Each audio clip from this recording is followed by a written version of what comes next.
Hello, everybody. Welcome to Dangerous Ideas. No. Sorry, Common Censored.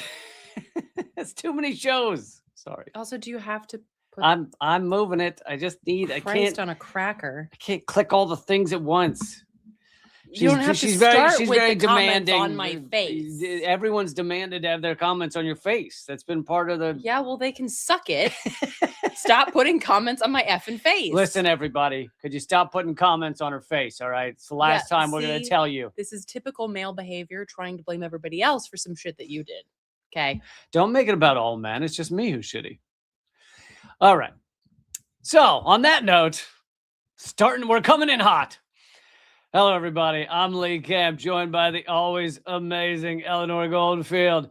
And we got loads of topic. Eleanor has to run at 3:30 or whatever, the half hour, depending on where you're watching.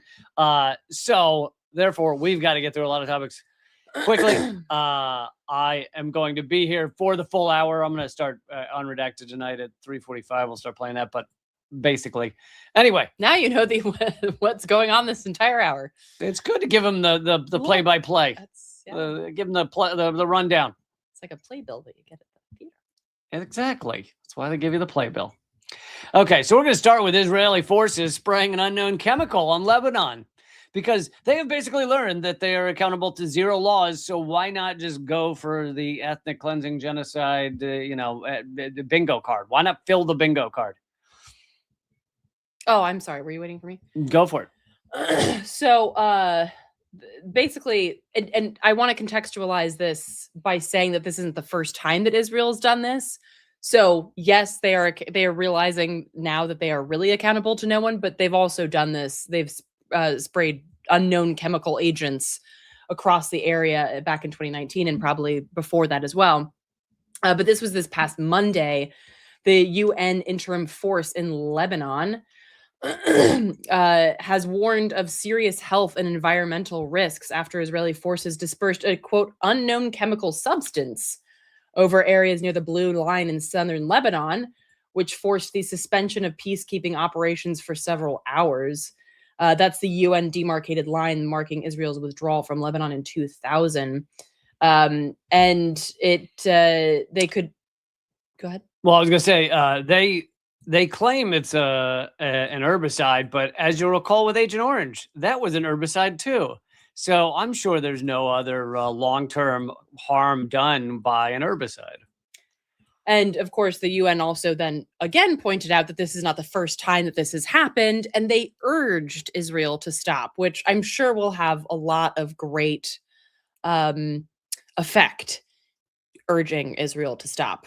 Israel is very sensitive to when other people want them to stop something or behave differently.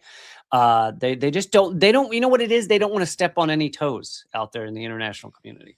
And of course, this, like, let's say that it's an herbicide, which is something that they've done in Gaza as well. The whole point is to make it impossible for people to grow food to survive. And this is also a tactic that Israel has used a lot for decades. This is not anything new.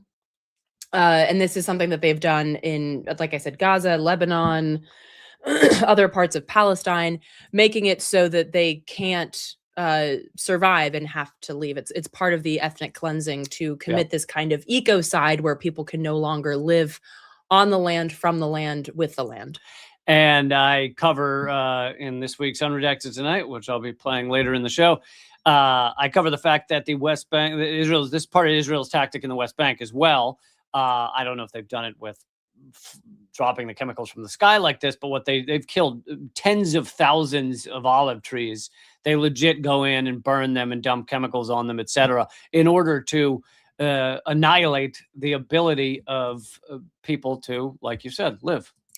And again, this is part of let's call it a package of tactics. The UN also points out that these strikes are a part of a wider campaign that has repeatedly targeted reconstruction efforts in southern Lebanon, targeting rebuilding work and preventing displaced residents from returning to their homes in southern Lebanon. So that's a hell of a ceasefire too. I know it's not anything that really makes the news because, hell, Gaza barely makes the news anymore, but there's supposedly a ceasefire with Lebanon, and Israel keeps targeting it with a variety of things from chemical agents to actual fire that would suggest that the ceasefire is not a thing that is. Israel has, during the ceasefire with Lebanon, Israel has bombed them. It's either hundreds or thousands of times. I can't remember, but it's not, it's basically, and they have not responded. So it's basically not a ceasefire for Israel. They get to keep bombing, but Lebanon has respected the ceasefire. What is it? I think it was Rafah al-Arir, the Palestinian author, who said what a ceasefire typically means is that we cease and Israel continues to fire. That seems to be the case. Now let's go to an update on the Rafah border crossing opening, which we've been saying, you know, better to have, I guess, nothing open than, I mean, something open than nothing. But is Israel really going to open it, or are they simply going to open it to harass, torture, arrest people? Anyway, this is the update. We covered this on last time, that basically, according to Israel, they will let 50 people through into Gaza and 150 people out of Gaza each day. That's, first of all, that does not an open crossing make. The second thing is that that's also bullshit. People have expected to wait for hours, but they've also reported being interrogated for hours, watching family members be beaten, having their belongings confiscated. You know, one woman was evacuated to Egypt during the genocide to get medical care for her daughter. She was trying to come back into Gaza. They beat her daughter in front of her, and stole a lot of their belongings. They're very arbitrary about what they'll allow through. You know, people have said that they've had, you know, devices like phones and things confiscated just because, like, which is of course on brand, right? Like, none of this is shocking when put into the larger context of what Israel is. But again, like, people are talking about this crossing like it's open. Yeah. The way that you would think of like any kind of crossing being open, right? Like, even if you're thinking of like the US border when you come back from you know, during a flight, you might expect to have to wait in line for some, you know, roided up dude to check your passport and ask you if you brought any, you know, cocaine into the country. And you might expect them to take your tube of toothpaste. Like, that might be expected. Well, that's dangerous. But I don't think any of us would expect them to beat our children in front of us, or to steal most of our belongings, or to interrogate us, separate us from our family members and interrogate us for hours. But this is exactly what they're doing at this Rafah crossing. And it's horrific. And again, very much on brand. And they're not even getting to the paltry amount of people that they said that they were going to let pass through each day. By the way, the UN estimates one day it was 5 people they let leave. The UN estimates that roughly 18,000 people need to be evacuated from Gaza immediately for emergency medical treatment, including 4,000 children and 4,000 cancer patients. How the hell are you going to do that when you're only letting, at tops, 150 people out a day? But you're never going to make it to that number. And so people are, again, and this does not make it into the official count of people murdered by Israel, but people are being murdered by Israel simply because they can't access efficient medical care, because Israel has destroyed their ability to, you know, take care of people in hospitals and things like that. And on the topic of Israel, there will be another flotilla. They are not done, despite being attacked, arrested, tortured for days, where they were essentially given no water, which it only takes a few days of no water before you're at risk of death. They're going again, the flotilla to Gaza. March 29th. And their goal, as they point out in their press release, excuse me, and y'all can find out more information if you go to Global Sumud, that's SUMUD, flotilla.org. You can also get involved. Please understand the risk, obviously, as Lee just pointed out. Carrying more than 1,000 healthcare professionals and stocked with life-saving medicines and equipment, this fleet aims to stabilize Gaza's healthcare system and support the efforts of local medical teams who have endured 2 years of genocide. And I think I like the way that they've framed this, because I think it's important to note, as a friend of mine who's a doctor in Gaza pointed out, the doctors in Gaza are like the best doctors in the world because they've been able to save people with basically like a Q-tip and a razor for 2 years, right? Like with nothing, with access to nothing, giving people Tylenol for amputated legs. Like they have been able to work magic. So this is not to say that, oh, the medical professionals in Gaza can't do it. No, they can. They lack the supplies. Yeah. Right. Yeah. So the point is to try and again, like Israel's not allowing medical supplies in. You might like a visiting doctor might be allowed one prosthetic in a doctor kit if he's allowed or she is allowed into Gaza. They need thousands of prosthetics, right? It's the largest concentration of amputees in the world. And so the issue is not that the doctors can't do it. The issue is that the doctors don't have what they need. So I just wanted to make sure that that framing is understood. And I think they make a good point of saying it that way in the flotilla press release. And not enough has been made. I mean, there's been almost zero mainstream coverage of the fact that multiple people in the flotilla, when Israel, quote unquote, arrested them, were sexually assaulted, were tortured, were in prison, were not allowed to see the representatives of their country, with their ambassadors, etc., which is supposed to be all of this is violating international law, but it didn't matter to Israel. Also, somebody was just asking, is there a way to help Gazans? So there are many ways of doing that. You obviously want to make sure that you're checking where that money is going to, but I can just say that one of the things that I do, one of my small contributions is I have a website called artfromgaza.com, which is all art done by artists currently in Gaza. And you can buy prints off of there. And then all of the money goes to those artists in Gaza. So if you can type that in, artfromgaza.com. Artfromgaza.com. Yeah. And again, there are a lot of efforts that also get money and and what aid's available to folks in Gaza. Just make sure you do your due diligence. So the dock workers are continuing to fight against the ongoing war and death and destruction perpetrated by Israel and the U.S. In a pretty impressive way. Yeah, so dock workers announced actually today that they announced it a while back, but they announced that they were going on a strike today. Over 20 ports along the Mediterranean were going on strike today, and the Palestinian People's Embargo for Palestine announced this morning that Italian dock workers have said that two shipping giants responsible for carrying military cargo to Israel changed course and delayed their ships out of fear of the strike's pressure. 4 vessel lines rescheduled their routes and docking times in order to avoid the workers' strike. So this is great. This is a really powerful display of what's possible when there's this kind of coordinated organizing, and this is awesome. The People's Dispatch also reports that they've been doing this organizing since 2023. And just a little side note, like this is the kind of time it takes to organize something this big. These are over 20 ports across the Mediterranean. Yeah. So I just real quick, slight tangent, but not really. When people talk about a general strike in the US, like, oh, let's do a general strike. Like, do you realize the amount of organizing it would take to make that happen across a country this large, that includes that many people that are that close to destitution? If they're being asked to go on strike, we have to make sure that their basic needs are met. How many communities across the country have and I'm not trying to like throw shade, because it's like the communities I'm a part of don't have this ability either, right?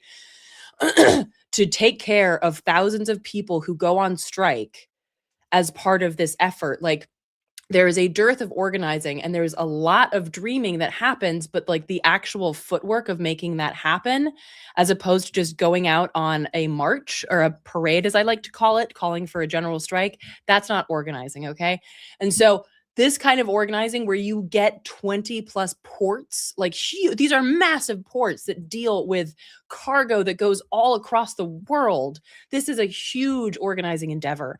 And if we want to replicate something on this scale for whatever it is that our demands are, we have to get serious about addressing those needs so that we can make this happen in a coordinated way that's realistic. Well said. Well said. Is there more on the ports, or should I carry on. Go to the next? Carry on. I wanted to show this while we're on the topic of Israel. Asselrod wrote, nothing to see here, just a UN official telling you Israel is blocking 10,000 trucks worth of desperately needed aid from Gaza. 10,000. And that's coming from the UN. And, that's a point we've been making, which is just because there is less bombing now, a killing at a slower rate now than prior to the so-called ceasefire, does not mean it's not going on, does not mean this isn't ethnic cleansing, does not mean it's not a genocide. And Israel's not letting the vast majority of these aid trucks in. So people still don't have what they need. And it's barely a story. It's like a non-story that Israel continues to genocide the less than 50% of Gaza where all of the surviving people are. Just incredible for that not to be a story almost at all. Yeah, it's disgusting. And let's see, is that all I have on Israel? Oh, no, I had one more thing. Biden officials admitting that... This is like the second time that they've admitted. Yeah, no, it's more than one. Has admitted that they were violating international law and by facilitating this genocide, by helping Israel. And he's doing it as like a brag. He's trying to talk... This is Phil Gordon, who's the former Biden White House assistant to the president and national security advisor to Vice President Kamala Harris. And he's like responding to people saying that that the Biden administration held up weapons and wouldn't give them to Israel. And so he's saying, hard to overstate the damage to U.S.-Israel relations done by the sense of entitlement and ingratitude reflected in comments like these. And Netanyahu's own recent statements, baseless misdirection to suggest the Israeli soldiers' death in Gaza were caused by some phantom U.S. embargo. He says, when in fact, Biden resisted enormous pressure to condition aid to Israel as required by U.S. law, even as Israel rebuffed calls to facilitate more humanitarian assistance and reduce civilian casualties. So he's bragging about the fact that there was no embargo, that they didn't do anything. And Dropsite News points this out as well. They continued to fund Israel's genocide as they were violating international law. As the U.S. was violating international law and our own domestic laws, which say that the U.S. cannot send aid to a country that is blocking aid to another country. Like, again, they're bragging about their crimes. This is not just the Trump administration bragging about their crimes, but also the former Biden administration. All right. In our great rush to try and get all these topics in here. Let's see. Next, we're moving on to some ICE information. And I'm going to bring you some more Epstein revelations at around the half hour. So for those of you who joined late, this is straight out of V for Vendetta. I don't know if any of y'all have seen V for Vendetta, where like there's this whole, I'm sure they have, kind of like side story about a woman who's imprisoned and is like writing her life story on a piece of toilet paper. That then Natalie Portman finds.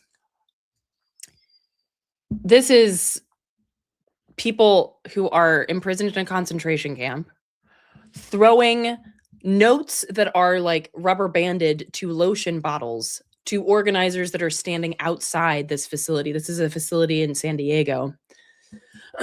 And the message, I don't know if you can show it on the screen. The message. This is the little shampoo bottle that it's been taped to. It's cold here all the time and the food is poor. For 280 days, we haven't eaten a single piece of fruit, banana, apple, orange, or anything fresh. We are all in one big room with no doors or windows. We can't see any grass or trees. We are all constantly sick. And it continues to detail how remarkably horrific this is. So it's hard to like even understand like how fucking horrific this is. This is in the freest country in the world, by the way. Freest country. No doors or windows, no access to fresh food. You're just all piled in there. And people are obviously constantly sick. There's been a measles outbreak in one detention center in Texas, because duh. And this detention center is in San Diego. Organizers outside of this detention center have been showing up every day to try to communicate like through loudspeakers to the folks on the inside, not just to try to get them messages, but to try to let them know that that they're not alone. That they're not alone. Let them know they have rights that they might not know they had. Well, I don't know how much that means when you're in a concentration camp. Well, no, it doesn't mean that much, but sometimes they may be told by an ICE agent, you have to answer these questions. And if they've learned that they do not have to answer the questions, it can make them behave differently. And they're the people who have been holding this holding the space outside the concentration camp have been urging their elected officials to make an unannounced visit, which is something that legally elected officials have the right to make an unannounced visit to these concentration camps, but they never do it. They always do this announced visit when ICE has a chance to like clean shit up and give people food. Right. Or just hide people, So this is grotesque. And this is also reporting that you'll never see in corporate media. This is like, how is this not front page news of like the New York Times? I mean, I know the answer to that because it's a piece of paper that's only useful for wiping your ass. But like, this is the kind of information we are literally running a V for Vendetta, like a shittier version of the V for Vendetta movie is like the reality that we're living in right now. And corporate media could not give two shits. And this story, we're pointing to V for Vendetta, but this story obviously was common during the Holocaust, right. Was slipping notes to prisoners on toilet paper or on whatever scrap you could find, trying to get messages out to family. Like, we're recreating the Nazi death camps and going, oh, well, this is what we need for our freedom in this country. Yeah. How you're the bad guys? And speaking of ICE, they're basically using the lynching and Jim Crow playbook on activists. Yeah, this is a post that the International Policy, sorry, not the International Policy Institute, the Institute for Policy Studies. There's like a lot of institutes that have like, okay, acronyms are not my friend. The Institute for Hair Removal actually has been doing some really impressive stuff on ICE. Okay, well, they should have to. ICE agents should have to have every single hair on their body plucked by rusty tweezers by somebody with Parkinson's. Okay. So this post does a really good job of comparing what ICE agents are doing to lynchings in the United States. And I think that this is important because, and I'm guilty of this too, a lot of people will say like, oh, ICE is the Gestapo and stuff like that, which accurate. But also, I think we need to make sure that we circle this back to the United States, because this is a very American, it's an American like pastime, right? To be this horrific. And we can't just always say like, oh, that's some strange, creepy shit that came to us. No. This is baked apple in, pie, which is German. Baked in like apple pie, which is still German. Anyway, so lynching. That's because immigrants, you know why it's German? It's because immigrants founded this country. I mean, stole this country, but then founded this country. Yeah. Also, we found this country. And then genocided and enslaved a bunch of people. And then that's like, we found this country. They weren't using it. And then, and then that brings us to today, right? Very brief history of the United States. So after the Civil War, masked men, a la ICE, would regularly kidnap people who defied white supremacy, brutally murdering them in public, celebrating their extrajudicial executions as a moral victory, and then lied about what the victims had actually done. So this playbook that you saw happen with Renee Good and Preddy, like this is straight out of the lynchings, right? Public executions by masked men, then celebrated, then lied about, right? This is a playbook that has been on repeat in the United States for hundreds of years, right? And I think, again, it's important to note that. And as like kind of a connection here, I like that, like, yes, most of the people who were lynched obviously were not white, but there have been a lot of white people who have been quote unquote race traitors who have found themselves on the receiving end of violence and even death because they're going against the white supremacist system. For instance, Andrew Goodman and Michael Schwerner, they were murdered along with their Black comrade, James Chaney, who were civil rights workers. I mean, John Brown, obviously, he's like a famous one. Seminary student Jonathan Daniels was jailed in Alabama after he helped African Americans register to vote. Shortly after being freed, he was shot and murdered.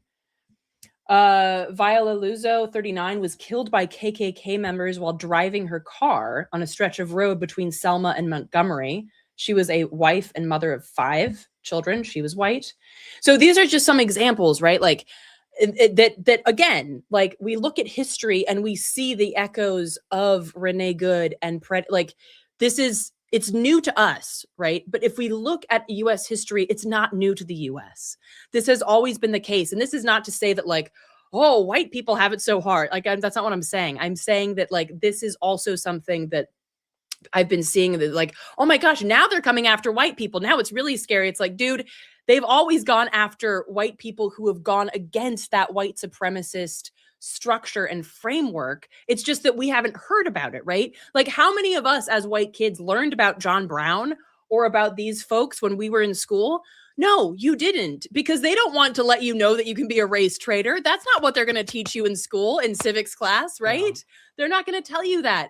So it's really important to not only connect these killings of, I mean, anybody that ICE murders, including in particular the non-white folks, to lynchings, but also recognize that at that point, when you are showing up, and Renee Good, by the way, was just a legal observer, but when you're showing up, even just in a physical space that speaks to the dissent against the white supremacist police state, you are at risk, right? And also, that should not stop us from showing up, because as hold on, I had this somewhere. As Che Guevara said, I have seen the graves of those who did not fight, fearing that they would die. I am not trying to be hyperbolic here, but it's like, this is, again, baked into the DNA of this nation. And shit is getting real in a lot of places, in a lot of our communities. And a lot of people are understandably afraid of showing up. But I think it's really important that we recognize that not showing up will not keep you safe. And as Crime Think wrote a piece I think that folks should check out, it's safer at the front. A lot of times it's safer being at that vanguard with comrades, with your community members, showing up in the fight on a regular basis, because that's what builds these security networks. That's what keeps us safe. We keep us safe. And it doesn't mean that no one's going to get hurt. But we might be past the time where we can all just be like, oh, no one's going to get hurt and it's going to be okay and I can go back to sleep. And so, you have to think about the famous quote, which has been altered a million times, so I'm not quoting it directly, but first they came for in this case, the immigrants, and I didn't say anything because I wasn't an immigrant. Then they came for the black folks, I didn't say anything because I wasn't black, and then they came for me, and there was no one to say anything left. This is very much that type of situation where it's like, if you're not going to stand up now, then there's going to be no one to stand up for you. So we all need to fight against this. And there are a lot of roles to be played. So I think that's all I got. Okay. Eleanor does have to run. I'm going to bring you more. I'm going to get into some more Epstein revelations that I did not get to on the last episode. That's coming up right now. I am going to shut off the camera for just 30 seconds while we switch the chairs. It's going to bang into things. It's the whole thing. And, I'd like to take a survey. Just say who no. Likes all the right. scoot? Yeah, muting. Scoot? I'll be back in 30 seconds.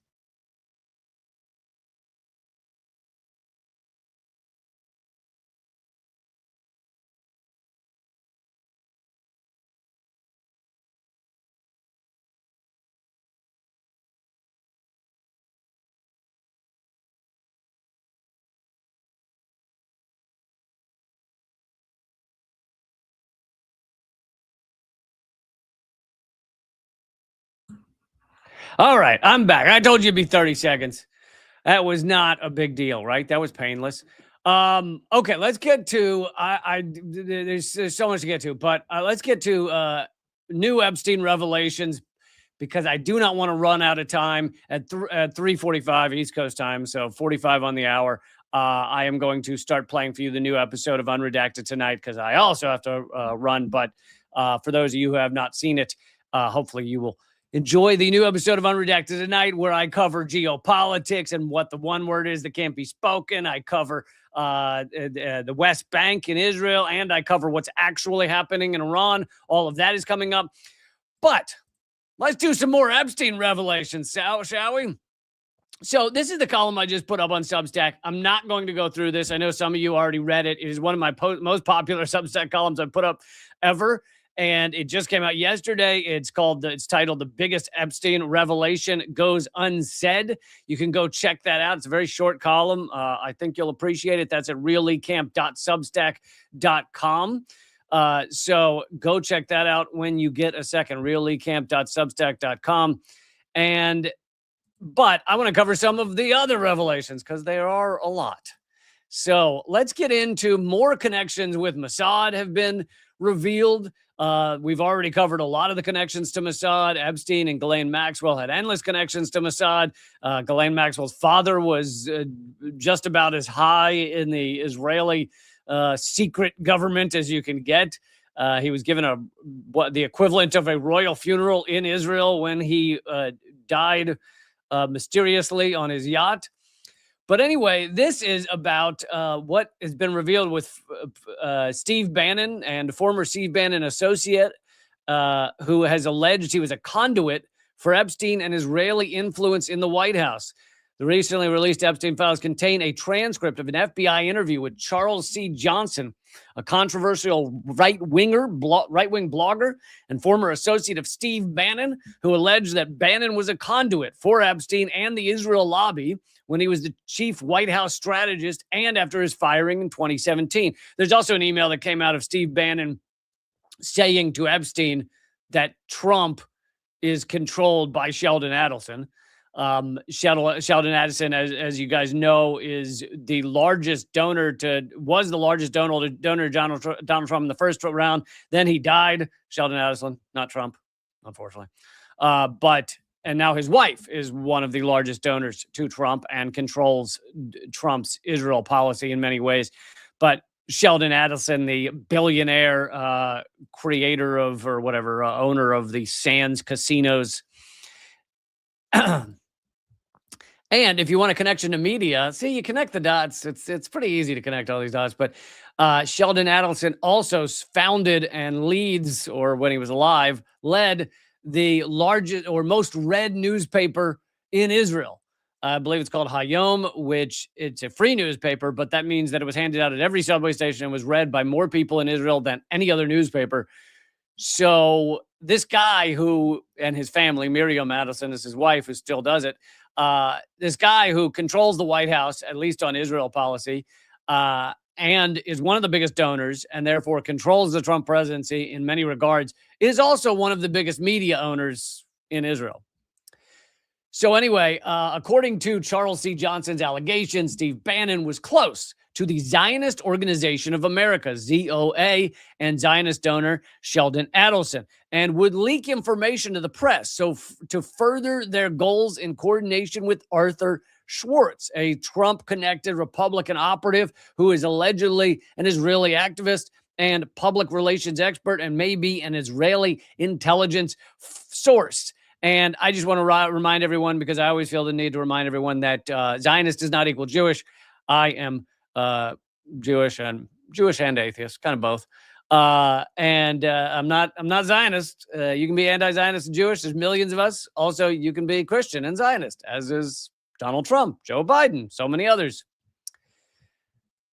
Johnson further alleged that Steve Bannon was getting paid by Jeffrey Epstein with money from Israel, and raised the possibility that Bannon even used Israeli technology to get information out of the White House. Johnson expressed concern that Epstein was an Israeli spy. He and Bannon may have had a business relationship, and Epstein paid Bannon with money from the Israelis. Johnson referenced a news story about Israel and Stingray equipment. That's a type of spying equipment that was found around the White House. Now he's associating it to Bannon. When that story dropped that the Stingray equipment was around the White House, which came out in 2019, there was no connection to Bannon in those articles. However, there was connections to Israel. The U.S. government is from Politico, 2019. The U.S. government concluded within the past 2 years that Israel was most likely behind the placement of cell phone surveillance devices that were found near the White House and other sensitive locations around Washington, according to 3 former senior U.S. officials with knowledge of the matter. So Israel was spying on the White House and also pressuring the White House to behave in certain ways, but also spying on the White House. Now, imagine if that were any other country. Imagine if it came out that any other fucking country had left spy equipment around and in the White House to spy on the president of the United States and the government. If it were a so-called enemy country that the U.S. hates, like Cuba or Iran or something, holy shit, that would be the cover of every fucking newspaper. However, and if it were an ally, if it were, you'd at least see some coverage of it. It'd be a pretty big story if France were putting spy equipment around the U.S. There'd probably be ramifications. The U.S. would probably make moves to do something that was harmful to France in order to show our anger. But with Israel, no, not a problem. Let's keep moving. Not an issue.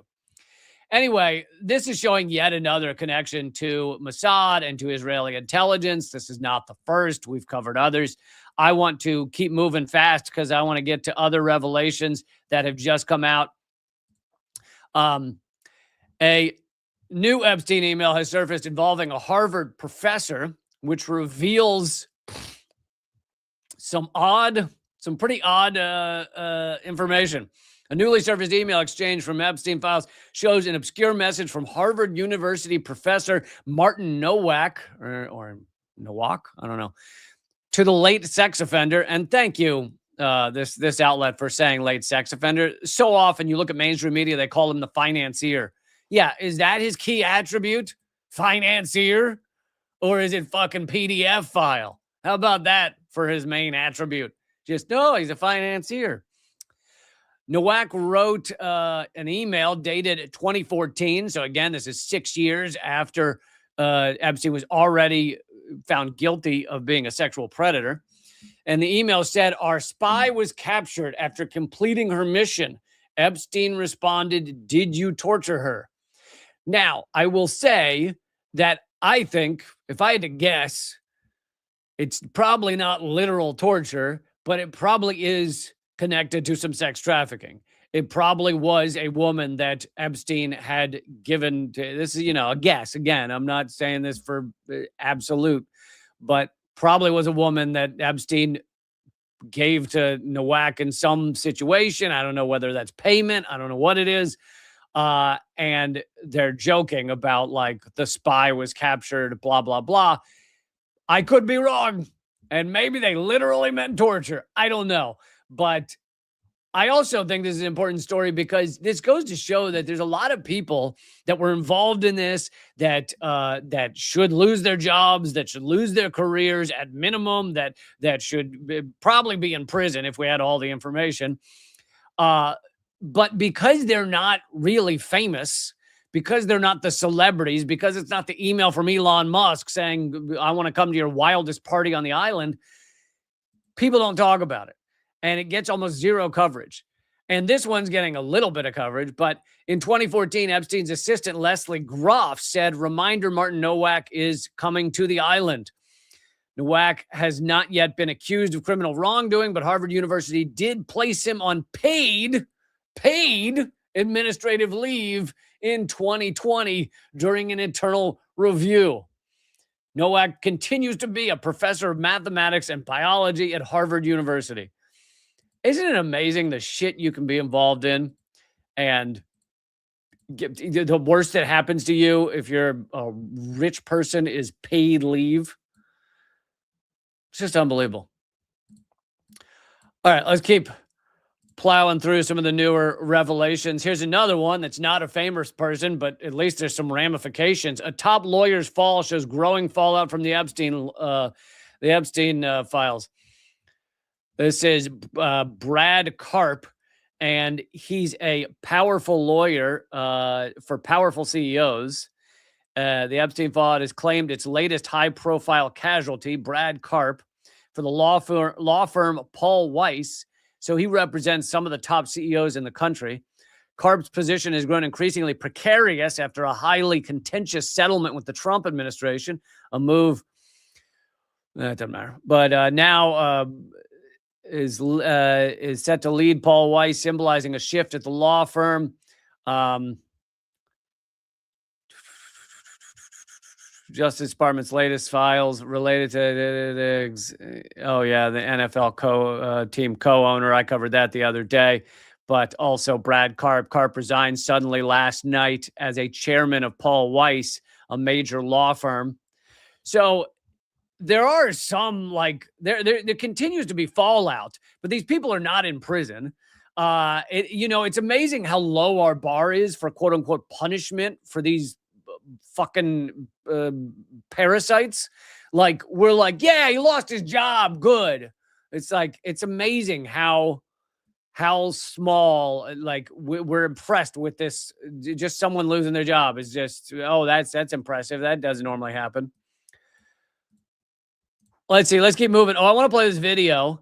This is the most bizarre video. This is a video that Steve Bannon took. The voice you're hearing interviewing Jeffrey Epstein is Steve Bannon. Steve motherfucking Bannon, former advisor to Trump, one of the biggest right-wing goons in the world, total fascist, gave a famous speech where he said you should be proud to be a racist, straight up white supremacist. And you ever notice that the white supremacists are like the least impressive specimens of white people? Like, he's just like, he's got skin falling off his face. He looks like he's going to keel over at any moment. He gets winded from a flight of stairs and he's like, the white race is the best ever. Anyway, let me play this 1 minute. Now, the reason Steve Bannon is questioning Epstein in a harsh way is because this didn't air anywhere. This was only intended to prep Epstein for an interview while Epstein was trying to rebrand himself as a good guy and a philanderer would have made more sense, but a philanthropist. And this is after Epstein had been in prison for, his little daycare prison or whatever it was called, for being convicted for sexual predation. And anyway, so basically, Bannon is trying to get him ready for tough questioning. So that's what this is. Is your money dirty money? If you live, I just asked a question. Is your money dirty money? No, it's not. So, in fact, why is it not dirty money? Because I earned it. But you earned it.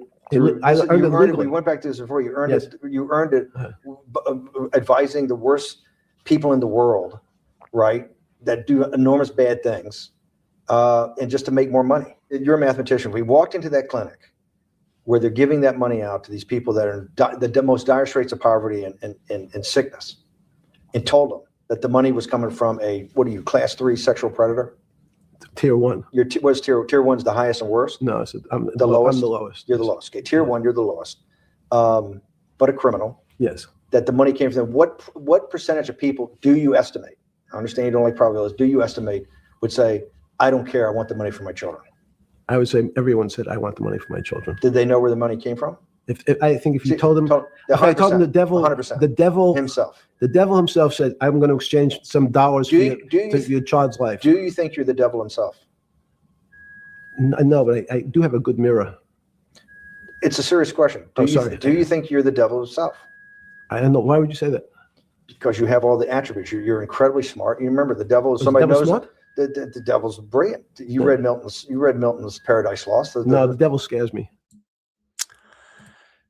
bizarre interview of Steve Bannon pressuring Epstein in order to get him ready for an interview.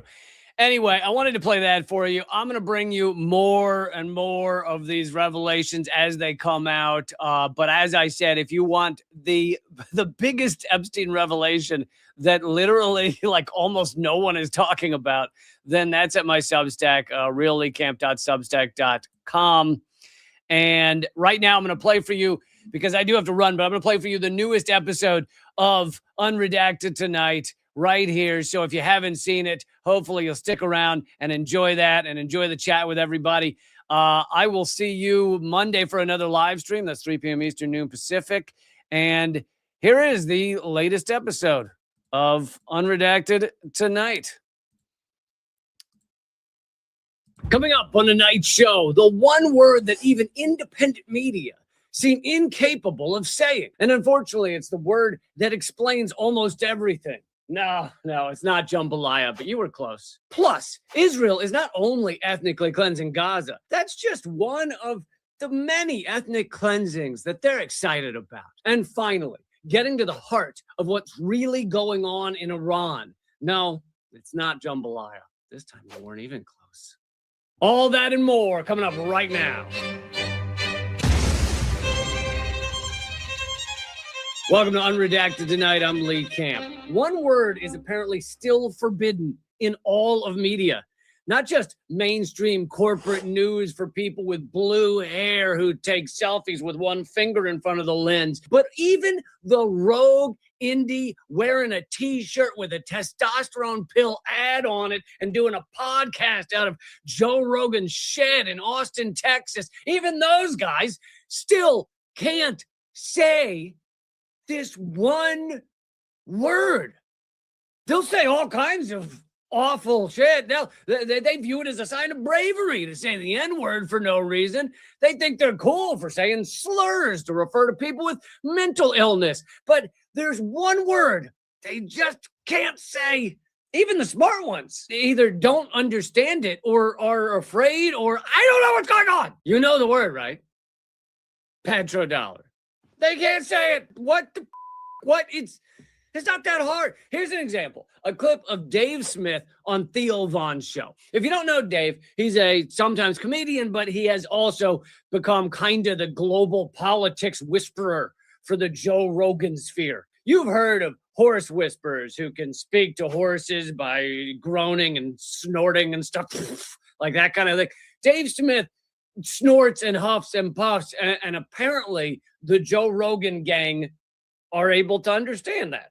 And I don't hate Dave Smith. I used to know him years ago. He's smart on a lot of things, very good on Israel. He rightly calls Gaza a genocide, so that's awesome, and I'm here for it, which makes it all the more shocking when he's a moron.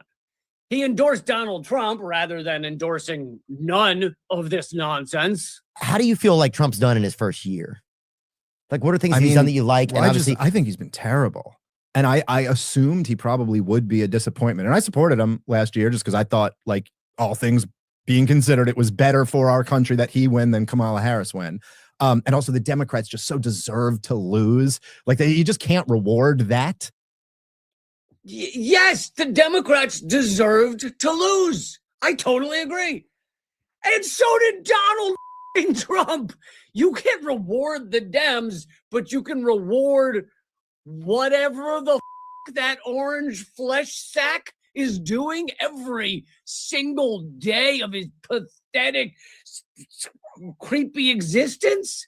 That's rewardable? How about not supporting either of them? I know this is shocking to people who have been completely brainwashed, but you don't have to be part of this dumpster fire. You can vote for third parties. You can support other things. You can spend your time organizing resistance rather than just talking about electoralism. Honestly, how dumb do you have to be to not know what Donald Trump is at the point of the last election? We already did 4 years of his bullshit. It would be like getting punched in the face 30 times and then endorsing punches to your face. Well, I think this next time, I think it's not gonna be that big a deal. It'll be different with the punches in the face. I think they'll be good next time. So I'm for the punches. Anyway, Dave Smith has seen some of the errors of his ways, but he still can't say that one really naughty word, the P word. Here he is trying his best to figure out why Donald Trump kidnapped Maduro and bombed Venezuela and, oh yeah, put the world on the brink of nuclear annihilation by doing it. My best guess on this is that two things I think play huge influence in this. Number one, Donald Trump, who always seems to just see a deal. And that's all, like in his mind, he seems to think here's an opportunity. His military's telling him we can take this guy out and put our people in, and then I could get huge oil sales, and then I could turn around and say, look how good this economy is, and we win the midterm elections and whatever. And they've said this quiet part out loud a bunch of times. I don't know if this is true or not, but they think that the regime in Cuba will fall.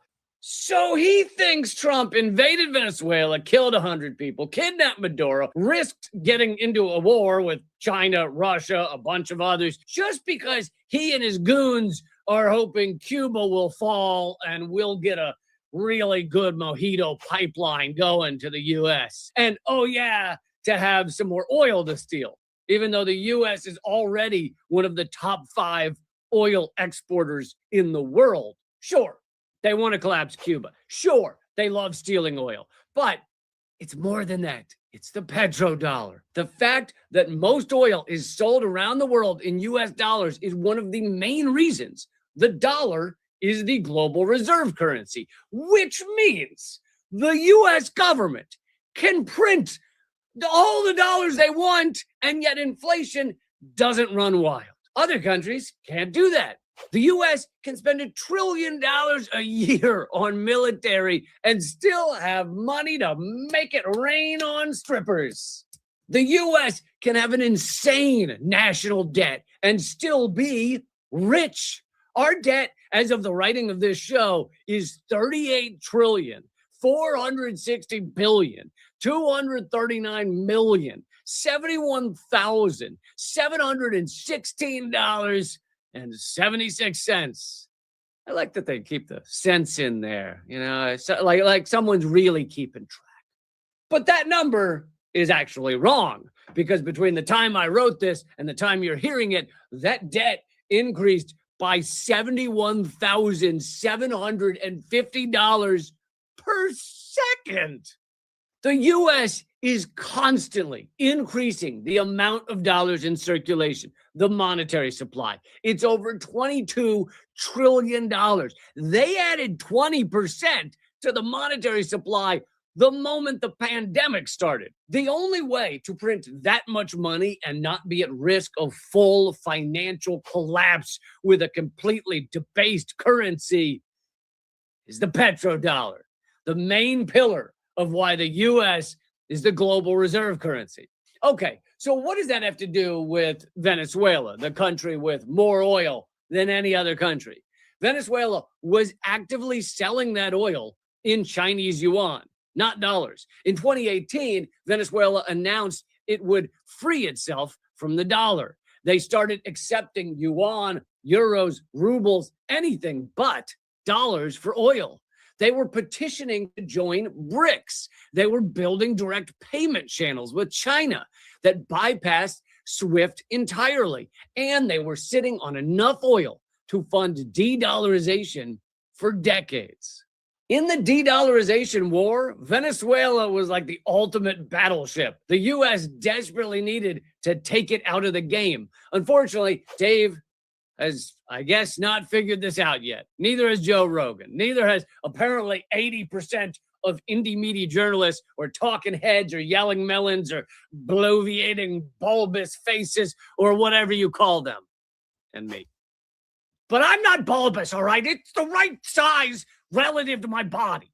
And of course, the mainstream corporate media idiots have definitely not figured this out. Or if they have, I assume they wake up to a horse head in their bed with a little note that says, don't mention the petrodollar. It's all part of the plan. Israel has been so busy genociding Gaza that pretty much everyone has forgotten there's a whole other place they're completely wiping off the map, the West Bank. Do you have any idea how awful a country you have to be for the world to forget one of the areas you're ethnically cleansing? That's f***ing crazy. In the West Bank, Israel has a different tactic for stealing all the land. Rather than bombing it, they are basically trying to make it unlivable. They're just trying to make it so hard to get by that everyone leaves and the settlers move in. And let's be clear, they aren't settlers. They don't settle anything. In fact, they are the opposite. They are instigators. They take areas where people were settled and they set them on fire. But yeah, let's call them settlers. And we'll call right-wing Stockholm Syndrome trad wives feminists. Instead, let's actually call them Israeli land thieves. I would call them land pirates, but everyone likes pirates now. Pirates used to be just stinky guys with black teeth and rickets. Now they're like a sexy young Orlando Bloom with guy liner. So I don't want Israeli land thieves to be viewed as a young, hip Johnny Depp. Last year saw an unprecedented number of attacks on Palestinians living in rural communities. At least 13 rural Palestinian communities in the West Bank were completely wiped off the map. This impacted at least 190 families and 1,090 individuals. And I'm not sure you understand how this system works. Israel wants all that land. The problem is people live there. So Israel has decided it doesn't look great to just go in with soldiers and just take it over and kill people like they did in Gaza. So instead, they send non-soldiers, usually often 16-year-olds or teenagers, to create havoc, set things on fire, kill sheep, and steal shit, destroy olive trees that are 1,000 years old, block the dirt roads with boulders, probably play Nicki Minaj at high volumes, anything to make life awful. And the American response is, if anyone were to do that to me, I would shoot them in the face. All right, that's what I do right there. Yeah, well, the Palestinians can't do anything because if they do, the Israeli military will come and kill them or arrest them and hold them hostage for, 20 years. So they basically have no recourse to having their lives destroyed. A new report has come out saying that between January and December 2025, Israeli settlers conducted 892 attacks on Palestinians, killing 14 people in the West Bank. Settler attacks also provoked 434 fires, 127 of which affected farmland, and 307 fires against other Palestinian properties. You might think, that's awful. Why don't the people just leave, though? They should get out of there. Well, for one, it's not like moving from one U.S. state to another. Most Palestinians don't have a lot of options or a lot of money. But more importantly, many of them are living on land that has been theirs for generations. I know Americans can't relate to this. Ask an American where they're from, and the answer is always, well, born outside Seattle, but then we moved to Texas when I was 2, and then at 7 we lived in 3 different states, mainly on the East Coast. I went to college in New Hampshire, lived for 3 years in Canada, and then came back to Cleveland. Well, Cleveland and Orlando, Florida, and Eagle Butte, Montana. But my grandparents came here from Poland and Scotland. You see, it's a different thing when the land you're on is part of your family. It's everything to you. The trees outside are your brothers. The hills saw you grow up. The olives sustained your family for 100 or more years. That's not an easy thing to just run away from. Nobody in the U.S. is like, leave here? What are you kidding? The 7-Eleven across the street helped raise my mother when she was a baby. I lost my virginity out back the Dollar Tree down the street. My great-grandfather worked for the neighborhood naughty bookstore in the early 1900s. I can no more leave the outskirts of Trenton, New Jersey than I can sell my own heart from my chest. But yes, the Israeli land thieves try to make life unpleasant and sometimes impossible. Many rural Palestinians make their living from olive trees. In 2025, 35,273 trees were destroyed and poisoned, including 26,988 olive trees in the area.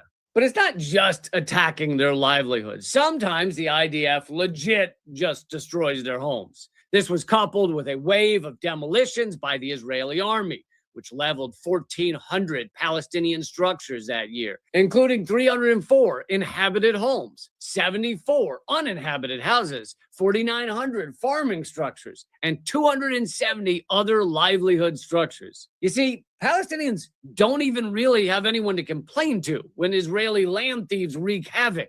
If they call the authorities, they're basically inviting a bear into their house to see if it'll help them out. Yeah, maybe it will. Who knows? In fact, most of the time, the settlers, land thieves, want the Palestinians to fight back because that gives them the reason they need to truly destroy everything. In August of last year, the Israeli army decided to punish a village after it accused a youth of throwing stones at Israeli forces. The punishment? Uprooting and destroying between 8,000 and 10,000 olive trees in the plain, essentially ending the village's olive production.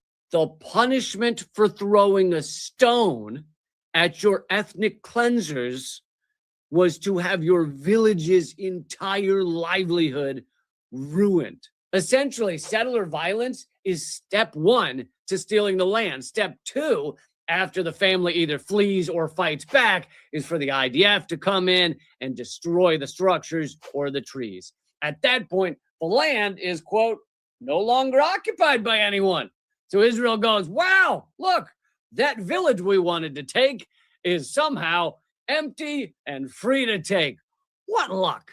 All of this is ramping up in what many call the second Nakba. 733 Palestinians injured by land thieves last year, doubling the number from the year before. Seeing as Israel has committed all-out, full-frontal, grade A genocide in Gaza and so far gotten away with it, they now figure that some relatively subtle ethnic cleansing in the West Bank is no big deal at all.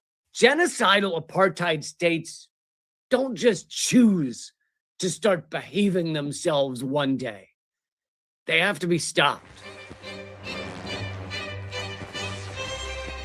As the U.S. manufactures consent for another imperial war, this time on Iran, I'm sure you've seen the headlines about the hundreds, nay, thousands, nay, tens of thousands, nay, millions of protesters that the Iranian government has killed. Here's a standard example from the New York Times. Iran killed thousands of protesters. According to human rights activists in Iran, a Washington-based organization, more than 6,200 people were killed, most of them protesters. 6,200!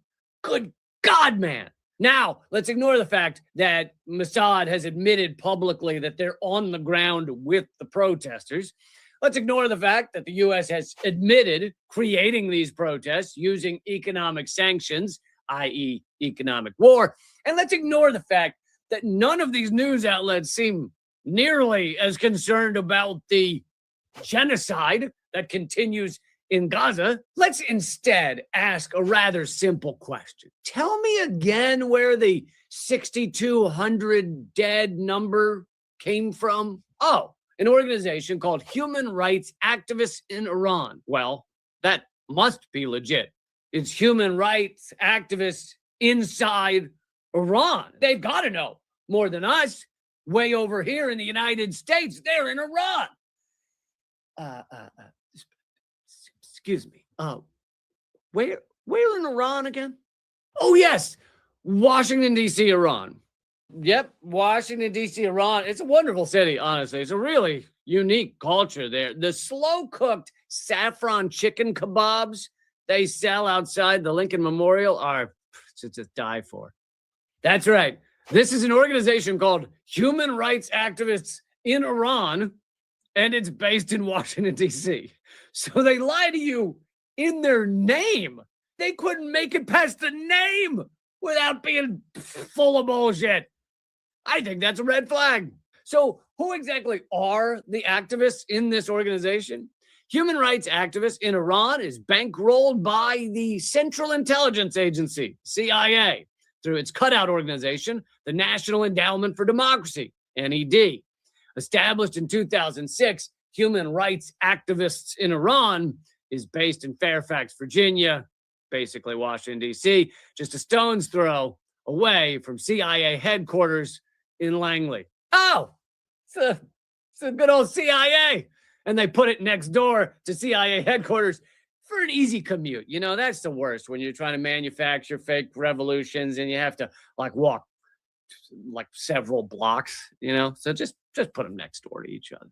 So gosh, who wouldn't believe the numbers that organization is spitting out? But hold on. Stop getting carried away. That's not the only organization pumping out these numbers of thousands of dead protesters. Here's from NPR. The death toll from ongoing protests in Iran has surpassed 6,000, according to the U.S.-based human rights activist news agency. 6,000, there you go, proof. Here's from the Washington Post. The U.S.-based human rights activist news agency said that 6,221 dead included at least 5,858 protesters. Ha! Told you. So this is a different group than the CIA, NED-funded human rights activists in Iran, and they too say over 6,000 been killed. Ha ha! Are you ready to give up and admit Iran has killed 6,000 protesters? So who is this group again? Human rights activists in Iran and its media arm, the Human Rights Activists News Agency, have become the go-to groups of experts for Western media. Oh, it's just the same CIA group we already talked about, except they added news agency this time. This is like their blog. And if you think I or Mint Press are making up that they're funded by the NED, an admitted CIA cutout, you can just read their website. It says, because the organization seeks to remain independent, it doesn't accept financial aid from neither political groups nor governments. We'll ignore the grammatical errors for the moment. HRAI has also been accepting donations from the National Endowment for Democracy, NED. We're an independent, unbiased group funded by the CIA. Wink. But let's do one more. The Center for Human Rights in Iran, which has also been quoted widely by the mainstream corporate pro-war outlets. The CHRI has been the source of many of the goriest and most lurid stories coming out of Iran. There you go. Happy? An Iranian organization in Iran that is not funded by the CIA verifies all the thousands of protesters murdered. The CHRI, an Iranian human rights group based in New York City and Washington, D.C., was identified by the government of China as directly funded by the NED. Well, okay, but that's China. They always lie. They're always lying. There's more. CHRI board member Morangas Carr is a former Reagan Facile Democracy Fellow at the NED. And in 2002, at a star-studded gala on Capitol Hill, First Lady Laura Bush and future President Joe Biden presented Carr with the NED's annual Democracy Award. Gotcha. So, more CIA shit. Okay, got it. Good. That's awesome. Look, I'm not saying the Iranian government hasn't killed any protesters, but I am saying the U.S. destroyed the economy of Iran, helped create the protests, funded and armed protesters, then put out fake numbers from CIA-backed orgs saying 1 billion protesters were killed. Now the U.S. wants to use those fake numbers to bomb Iran. Got it. Love it. I feel really good about this. What could go wrong? Smartest people in the world are running this whole show, so I think it'll go great. And here are your headlines from the future. Coming up in 1 week, we'll learn NOAA announces 2026 already a verifiable shitstorm. Finally, Trump letting a federal agency actually tell the truth. And coming up in 3 weeks, we'll find out caring, empathetic Israeli feels pretty good about itself for only setting fire to Palestinian farmhouse, not dropping any drone bombs. You know, there's good people in every society. And coming up this July, we'll read scientists announce American household debt now so large it has its own gravitational pull. Oh, that explains why my dog keeps sticking to the filing cabinet. That's the show. We're off next week, but we have a new episode almost every Thursday. Do you feel this show is worth a beer a month? That's all it takes. Join up at realleecamp.substack.com and throw us the cost of a beer a month, or patreon.com/leecamp, and it will keep this show going. Thank you for the support. I also have live streams Monday, Wednesday, and Friday at youtube.com/moment of clarity. Until next time, the revolution will have laughter. Keep fighting.